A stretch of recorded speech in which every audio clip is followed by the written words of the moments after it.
Olá, meus irmãos, meus amigos, retornando aqui debaixo da graça, das infinitas misericórdias do Senhor. Estamos tratando o assunto Israel, trazendo mais informações, quem é a nação de Israel, quem é o país de Israel, quem são os hebreus, quem são os judeus, quem são os israelitas. E para trazer informação, o pessoal está mais ciente, que é a única nação bíblica que Deus determinou toda a sua geografia. É o único país. É a menina dos olhos de Deus. Então devemos tomar o maior cuidado quando pronunciarmos, mexermos com Israel.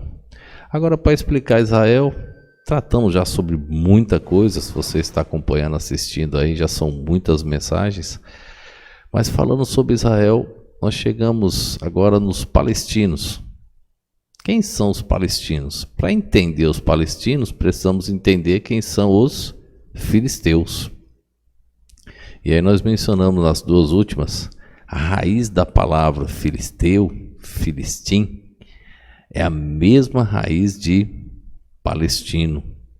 Então você vê que está interligado aí, filisteu, palestino.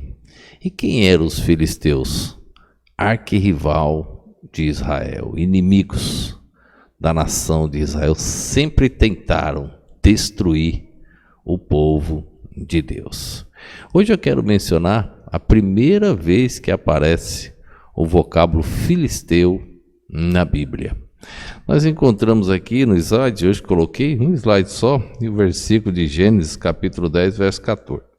Diz assim, ó, a primeira vez que aparece o vocábulo filisteu na Bíblia foi em Gênesis 10, 14, que é esse verso aí, ó. A Patrocim e a Casluim, donde saíram os filisteus, e a Caftorim. Esse capítulo 10 de Gênesis está mostrando a genealogia de Noé e os seus descendentes de Sem, de Cã e de Jafé. Nós já detalhamos essa genealogia em meditações mensais anteriores, mostramos os gráficos, mostramos a distribuição aí dos filhos, e aqui ficou a prova, né, de onde eles vieram, de Jafé, que está no verso de número 2, mostra lá que são os descendentes de Jafé, de onde vieram os filisteus. Agora, veja que interessante.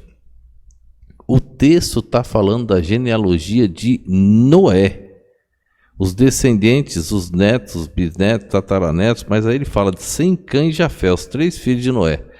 E faz um destaque na Bíblia, de onde vieram os filisteus. De onde vieram os filisteus. Então, lá no livro da criação, lá no livro de Gênesis, você já encontra o vocábulo filisteus. Ele está falando de um futuro, de onde vieram os filisteus, mas já está sendo mencionado em Gênesis capítulo 10, verso 14. Então veja como esse povo, inimigo de Israel, já se encontra nos textos bíblicos desde o livro de Gênesis, desde o livro da criação. Então, desvendando um pouquinho quem são os filisteus, vamos desvendar quem são os palestinos. Desvendando quem são os palestinos, nós vamos entender mais ainda quem é Israel. Então, que Deus assim nos abençoe, nos dê o crescimento, o entendimento bíblico, para compreendermos mais e mais essas informações. Então, aqui surge pela primeira vez o vocábulo filisteu nas Sagradas Escrituras. Que Deus nos abençoe. Vamos orar nesse instante. Obrigado, Pai, por mais este dia, por mais este momento. Obrigado pela Tua perfeita palavra, nos ajudando, ó Deus, a compreender assuntos, em especial que estamos estudando nesse instante, assuntos sobre Israel. Continua, Deus, nos ajudando, nos orientando, que venhamos, ó Deus, a cada dia crescer no conhecimento e na graça do nosso Senhor e Salvador Jesus Cristo. Amém.